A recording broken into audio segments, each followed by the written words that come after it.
सभी मेरे साथियों को राजरत्न अम्बेडकर की ओर से जय भीम, नमो बुद्धाय। द बुद्धाइज धम्मा के 26वें भाग में आप सभी लोगों का स्वागत है। इससे पहले वाले भाग में हमने रट्ठपाल की धम्म दीक्षा देखी। अब बढ़ते हैं आगे। तथागत बुद्ध ने सारिपुत्र और मोगलान को दीक्षा देने के बाद तथागत बुद्ध 2 महीने तक ये राजगृह में ही ठहरे हुए थे। जब राजा शुद्धोधन को इस बात का पता चला तो राजा शुद्धोधन ने तथागत बुद्ध को संदेशा भिजवाया। उन्होंने कहा कि मरने से पहले एक बार मैं आपको देखना चाहता हूं। जिस धम्म के सिद्धांतों को पूरा विश्व जान रहा है, क्या उन धम्म के सिद्धांतों को उनके सगे संबंधी, उनके परिवार के लोग और उनके पिता नहीं जान सकते? क्या वो लाभ वो नहीं ले सकते? जो ये संदेशा लेकर आए थे वो राजा शुद्धोधन के सारथी के बेटे काल उदाइन नाम के वो सेवक थे।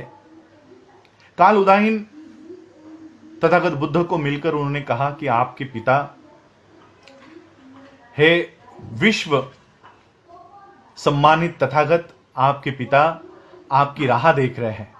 जिस तरह से एक कमल पुष्प सूर्य उदय होने की राह देखता है, उसी तरह से आपके पिता आपकी राह देख रहे हैं। तथागत बुद्ध ने अपने पिता का निवेदन स्वीकार किया और अपने विशाल धम्म संघ के साथ, अपने विशाल भिक्षुक संघ के साथ वो कपिलवस्तु की ओर निकले। काल उदाइन तो पहले ही कपिलवस्तु में पहुंच गया था, लेकिन तथागत बुद्ध अपने संघ के साथ जगह जगह पर ठहरते हुए कपिलवस्तु में आ रहे थे। कपिलवस्तु के हर एक व्यक्ति के जुबान पर एक ही बात थी। राजकुमार सिद्धार्थ जो संबोधि प्राप्त करने के लिए घर से बेघर हो गए थे, अब संबोधि प्राप्त करने के बाद फिर से कपिलवस्तु में लौट आ रहे हैं। सभी कपिलवस्तु के लोगों के जुबान पर यही बात थी। राजा शुद्धोधन, महाप्रजापति, उनके सगे संबंधी और सभी मंत्रीगण ये तथागत का स्वागत करने के लिए निकल पड़े। जब इन्होंने दूर से ही तथागत बुद्ध को आते हुए देखा तो तथागत बुद्ध की सुंदरता को देखते हुए, तथागत बुद्ध के चमक को देखते हुए, तथागत बुद्ध की गरिमा को देखते हुए ये सारे स्तब्ध हो गए। वो खुशी से झूम रहे थे, झूम उठे, लेकिन उनको कोई शब्द नहीं मिले। अपने भावनाओं को व्यक्त करने के लिए कोई शब्द नहीं मिले। वो सोच रहे थे, तथागत बुद्ध को देखने के बाद महाप्रजापति राजा शुद्धोधन सोच रहे थे कि निश्चय से, निस्संदेह ये हमारा बेटा ही है, निस्संदेह हमारा बेटा है। सारे फीचर्स ये सिद्धार्थ के ही है। लेकिन अब सिद्धार्थ नहीं थे। अब सिद्धार्थ तथागत बुद्ध थे, सम्यक संबुद्ध थे, सत्य के प्रणेता थे और उससे भी ऊपर वो पूरे मानव जाति के गुरु थे। तथागत बुद्ध जब करीब आए तब राजा शुद्धोधन ने तथागत बुद्ध की धम्म की गरिमा को देखते हुए वो अपने रथ से नीचे उतरे। दोनों हाथ जोड़कर उन्होंने अपने बेटे से कहा, आपको देखे हुए अब 7 साल बीत चुके हैं, 7 साल गुजर चुके हैं। इस पल का इंतजार हम बरसों से कर रहे थे। राजा शुद्धोधन तथागत बुद्ध के सामने बैठे और बहुत देर तक वो अपने बेटे को ताकते रहे, वो देखते रहे। राजा शुद्धोधन अपने मन में वो सोच रहे थे कि मैं एक बार अपने बेटे को सिद्धार्थ कहकर पुकारूं, अपने बेटे को उसके नाम से पुकारूं। वो अपने मन में ही कह रहे थे कि सिद्धार्थ, अपने बूढ़े बाप के पास वापस आ जाओ, अपने बूढ़े पिता के पास वापस लौट आ जाओ और एक बार फिर उनके बेटे हो जाओ। लेकिन तथागत बुद्ध के दृढ़ निश्चय को देखते हुए राजा शुद्धोधन के ये जो भावनाएं थी वो उन्होंने अपने मन में ही उसे दबा दिया। निराशा ये राजा शुद्धोधन और महाप्रजापति निराशा में डूब गए और इस तरह से आमने सामने बैठे हुए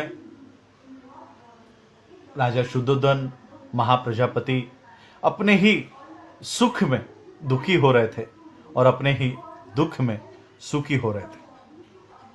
वो सोच रहे थे, राजा शुद्धोधन सोच रहे थे वो कि मैं कितना गर्व महसूस करता हूं कि मेरा सिद्धार्थ मेरा बेटा है। लेकिन अगले ही पल उनका ये गर्व चकनाचूर हो गया जब उनको पता चला कि तथागत बुद्ध उनके कभी भी वारिस नहीं बन सकते। राजा शुद्धोधन ने तथागत बुद्ध से कहा कि मैं अपना सारा साम्राज्य तुमको दे देता हूं, लेकिन तुम्हारे लिए तो वो भी मट्टी के समान है, राख की समान है। और फिर तथागत बुद्ध ने अपने पिता से कहा कि हे राजन, आपके दिल में मेरे लिए बहुत प्यार है, यह मैं जानता हूं, और आप अपने बेटे के लिए दुखी हो रहे हो, यह भी मैं जानता हूं। लेकिन मैं आपको कहना चाहता हूं कि जो प्यार का बंधन आपका मेरे साथ है, यह जो बंधन आपका मेरे साथ है, यह बंधन आप वही प्यार का बंधन यह आप अपने सगे संबंधियों के साथ, अपने अनुयायियों के साथ, आपके प्रजा के साथ रखो। और देखिए, जो बेटा आपको छोड़कर चला गया है, उस बेटे की जगह पर एक विशाल और एक महान ऐसा बेटा आपको प्राप्त होगा। आपकी प्रजा आपको अपने बेटे के रूप में आपको वहां मिलेगी। उनके साथ वही करुणा रखो जो आप अपने बेटे सिद्धार्थ के साथ रखते थे, और आपको उसकी जगह पर सत्य का प्रणेता मिलेगा, सदाचार मार्ग पर चलने के लिए प्रचार करने वाला प्रचारक मिलेगा, शांति का उपदेश देने वाला मिलेगा, और निर्वाण आपके दिल में घर कर लेगा। शुद्धोधन ने ये सारी बातें सुनने के बाद शुद्धोधन ने कहा कि ये बदलाव, ये परिवर्तन अद्भुत है, अद्भुत है। जो अतिशय दुख जो हो रहा था वो अब गायब हो चुका है, वो अब मिट चुका है। आपने जो निर्णय लिया था, सभी शक्तियों को त्याग करके, एक राजकुमार की जो शक्तियां होती है वो सारी शक्तियों को त्याग करके आपने धर्म के सिद्धांत को पाने का जो आपने निश्चय किया था, वो जो निर्णय लिया था, वो सही है, वो सही था। अब आपने वो मार्ग ढूंढ निकाला है। अब इस मार्ग पर जो दुखी है, जो पीड़ित है, उनको इस धम्म का प्रचार उनके लिए करो और उन्हें मोक्ष और उन्हें निर्वाण निब्बान पाने में सहायता करो। इस तरह से राजा शुद्धोधन ने ये बातें कही और वो अपने घर चले गए। दूसरे दिन राजा शुद्धोधन तो अपने घर चले गए और तथागत बुद्ध वहीं पर वाटिका में, अपने उपवन में वहीं पर रहे। दूसरे दिन सुबह होने के बाद तथागत बुद्ध हाथ में भिक्षा पात्र लिए वो कपिल वस्तु के नगरी में भिक्षा के लिए निकल पड़े। ये बात आग की तरह कपिल वस्तु में फैल गई। कपिल वस्तु में ये बात फैल गई कि जो राजकुमार सिद्धार्थ अपने रथ में बैठकर, अपने सेवकों के साथ रथ में बैठकर यहां घुमा करता था, अब वही राजकुमार हाथ में मट्टी का बर्तन लिए हुए घर घर जाकर भिक्षा मांग रहा है। उसके कपड़े भी मट्टी के रंग के, लाल रंग के उसके वो कपड़े हैं और हाथ में मट्टी का भिक्षा पात्र है। ये खबर राजा शुद्धोधन को पता चली। राजा शुद्धोधन तुरंत तथागत बुद्ध के यहां पर पहुंचे और उन्होंने कहा कि क्यों मुझे शर्मिंदा कर रहे हो, क्यों मेरा अपमान करना चाहते हो? क्या तुम्हें यह पता नहीं है कि मैं आपके साथ आपके सभी संघ को मैं खाना दे सकता हूं? क्या आप ये नहीं जानते? तो क्यों इस तरह से आप मुझे बदनाम कर रहे हो, आप मेरा अपमान कर रहे हो? तथागत बुद्ध ने जवाब दिया, यह हमारे गण की या हमारे संघ की प्रथा है।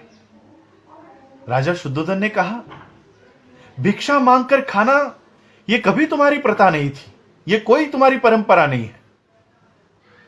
तथागत बुद्ध ने कहा कि हे राजा, आप राजा के कुल के हो, राज के वंश के हो, यह आपकी प्रथा नहीं है, लेकिन यह हमारी प्रथा है, क्योंकि मैं राजा के वंश का नहीं हूं, मैं प्राचीन बुद्धाओं के वंश का हूं, और इसलिए भिक्षाटन करके ही, भिक्षा मांग कर ही अपना अन्न ग्रहण करना यह हमारी परंपरा है, और इसलिए हम ये भिक्षा मांगते हैं। मैं यहां पर थोड़ा सा रोकना चाहता हूं। कई एपिसोड्स में बहुत लोग कमेंट करके मुझे पूछ रहे थे कि तथागत बुद्ध क्षत्रिय है या तथागत बुद्ध शूद्र थे, क्या तथागत बुद्ध ये ब्राह्मण थे। तो इस बात का जवाब यहां पर मिल जाएगा आप लोगों को। ना तो तथागत बुद्ध क्षत्रिय है, ना तो बुद्ध शूद्र है, ना तो ब्राह्मण है, ना तो वैश्य है। बुद्ध का कोई वंश नहीं होता। बुद्ध उन प्राचीन वंश के है जो बुद्धाओं का वंश है, वही है। और बहुत लोग ये कहते हैं कि 27 बुद्ध हो चुके हैं, ये बुद्ध 28वें थे, 27वें थे, इस तरह से कहते हैं। लेकिन मैं उनको भी कहना चाहता हूं, बुद्ध से पहले कई सारे बुद्ध हुए होंगे, हुए हैं, लेकिन बुद्ध से पहले जिन्होंने इस स्टेट ऑफ माइंड को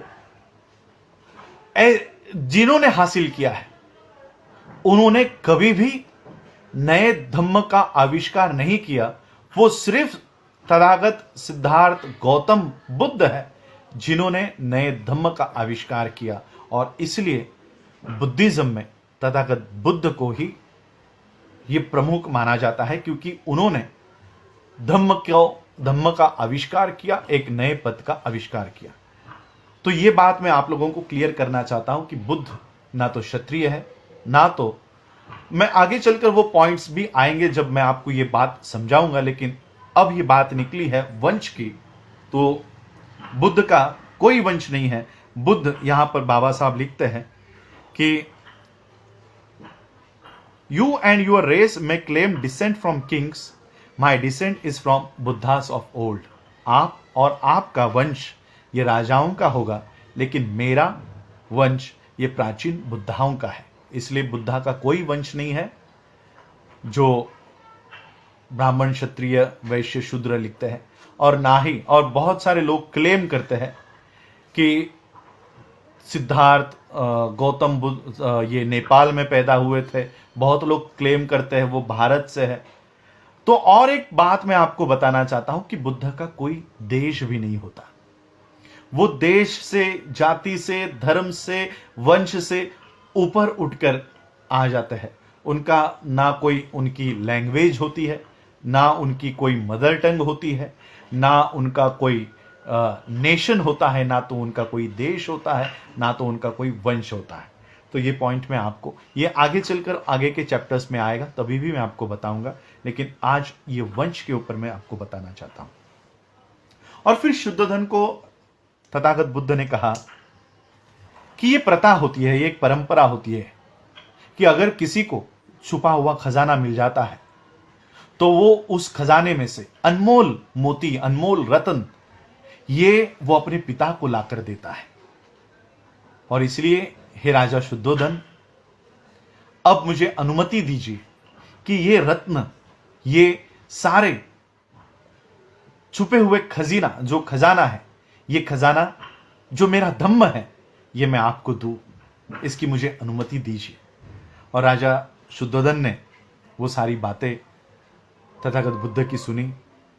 राजा शुद्धोधन को तथागत ने कहा कि अगर आप अपने आप को वो सारे मिथ्य सपनों में से अगर बाहर निकालते हो, अपने दिमाग को अगर आप खोलते हो, सच्चाई के लिए अपने दिमाग को तैयार करते हो, आप उत्साही होते हो, और अगर आप सदाचरण मार्ग के ऊपर चलते हो, तो ऐसा सुख आपको हासिल होगा, जो कभी भी मिट नहीं पाएगा, जो अमर होगा, जो कभी भी विनाश को प्राप्त नहीं होगा, ऐसा सुख आपको प्राप्त होगा। शुद्धोधन ने ये सारी बातें सुनी और शुद्धोधन ने तथागत बुद्ध से कहा कि हे मेरे बेटे, आपने जो कहा है उसका मैं पालन करने का, उसके ऊपर चलने का मैं कोशिश करूंगा। इस तरह से शुद्धोधन ने तथागत बुद्ध को जवाब दिया और फिर शुद्धोधन तथागत बुद्ध को अपने घर लेकर गए। तथागत बुद्ध अपने घर जाने के बाद जब वो अपने पत्नी यशोधरा से मिले, अपने बेटे राहुल से मिले, तब क्या हुआ, उन लोगों में, उन आपस में क्या चर्चा हुई, राहुल ने क्या वो चीज तथागत बुद्ध अपने पिता से मांगी और क्या तथागत बुद्ध ने वो चीज राहुल को दी, यह हम जानेंगे कल के एपिसोड में। आज आप लोगों ने मुझे सुना, उसके लिए आभार, धन्यवाद। जय भीम, जय भारत, जय।